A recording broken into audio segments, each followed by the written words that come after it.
കൂട്ടുകാരെ, ഞാൻ കാര്യം ചോദിക്കട്ടെ, നിങ്ങൾ ഭൂതത്തിനെ കണ്ടിട്ടുണ്ടോ?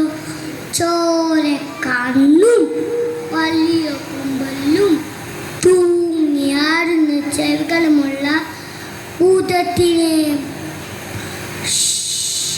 മനുഷ്യരെ കൊന്നിരുന്ന ഭൂതത്തിൻ്റെയും സ്വന്തം മകനെ പ്രാണനേക്കാൾ സ്നേഹിക്കുന്ന ഒരു അമ്മയുടെ കഥയാണ് ഞാൻ ഇവിടെ പറയാൻ പോകുന്നത്. പണ്ട് ഒരു പാറക്കെട്ടിൻ്റെ മുകളിൽ ഒരു ഭൂതം താമസിക്കുന്നു. വരിപോക്കതെല്ലാം വഴിതെറ്റിച്ചു കൊണ്ടുപോയി പറ്റിക്കാൻ ഇവനെ പതിവ്. പല രൂപത്തിലും പ്രത്യക്ഷപ്പെട്ട് വരിപോക്കരോട് അവൻ പലതും ആവശ്യപ്പെടും. പെട്ടെന്ന് തന്നെ കാണാതാവുകയും ചെയ്യും. അപ്പോഴാണ് പറ്റിക്കപ്പെട്ട വിവരം ആളുകൾ അറിയുന്നത്. ഒരു ദിവസം ഒരു നമ്പൂതിരി ഭക്ഷണവും കഴിച്ച് വരികയായിരുന്നു. അപ്പോഴതാ പൂമരച്ചോട്ടിൽ ഒരു സുന്ദരി നിൽക്കുന്നു. നമ്പൂതിരിക്ക് സന്തോഷമായി. സംസാരിച്ചു കൊണ്ട് സുന്ദരിയായ സ്ത്രീയോടൊപ്പം നമ്പൂതിരി മലയിലേക്ക് പോയി.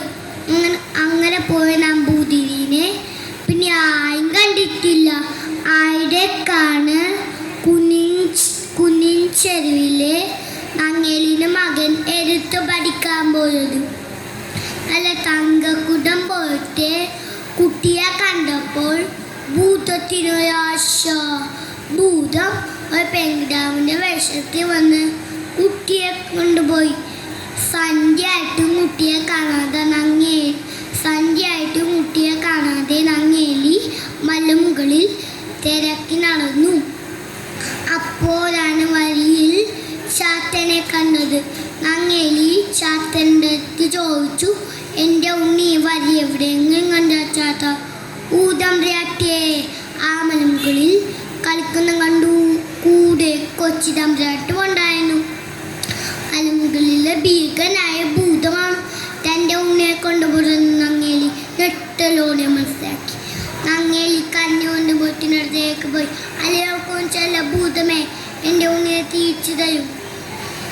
അമ്മ വന്ന ഭൂതം എന്തു ചെയ്തെന്നോ? കൊടുങ്കാറ്റായി വീശി പിടിപ്പിക്കാൻ ശ്രമിച്ചു. പക്ഷേ നങ്ങേലി പതറിയില്ല. പല മായാവതികളും കാട്ടി പിന്തിരിപ്പിക്കാൻ ശ്രമിച്ചു. അടി പോലും പുറകോട്ട് പോവാൻ നങ്ങേലി തയ്യാറായില്ല.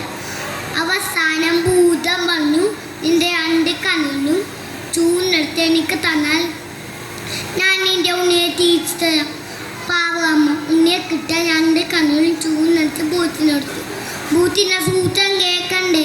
ചെട്ടിപ്പൂ പറിച്ച് മദ്ദളം ജപിച്ച് മച്ച ഉണ്ണി ഉണ്ടാക്കി കൊടുത്തു. നങ്ങേലി തൻ്റെ ഉണ്ണിയെ തലോടി. നങ്ങേലിക്ക് മനസ്സിലായി ഇതെൻ്റെ ഉണ്ണിയല്ലെന്ന്. പെറ്റമ്മയെ പറ്റിക്കുന്ന ഭൂതമേ, നിന്നെ ഞാൻ ശപിക്കുന്നു. പെറ്റമ്മയുടെ ശാപം തനിക്ക് താങ്ങാൻ കഴിയില്ലെന്ന് ഭൂതത്തിന് മനസ്സിലായി. ഉണ്ണിയെയും അമ്മയുടെ 2 കണ്ണുകളും തിരിച്ചു നൽകി. കുഞ്ഞിനെ വേർപിരിയാനുള്ള ഭൂതത്തിൻ്റെ സങ്കടം കണ്ട നങ്ങേലി വർഷത്തിലൊരിക്കൽ കുഞ്ഞിനെ കാണാൻ അനുവാദം നൽകി. പ്രിയമുള്ളവർ, ഈ കഥയുടെ അവസാനിക്കുന്നു. അമ്മമാർ തല്ലും വഴക്ക് പറയും. ഇതെല്ലാം നന്മയ്ക്ക് വേണ്ടിയാണ്. അമ്മയോടുള്ള സ്നേഹം മക്കൾക്കില്ലെങ്കിൽ ആറ്റിലെ വെള്ളം മേലോട്ട് തന്നെയല്ലേ എന്നല്ലേ ചൊല്ല്.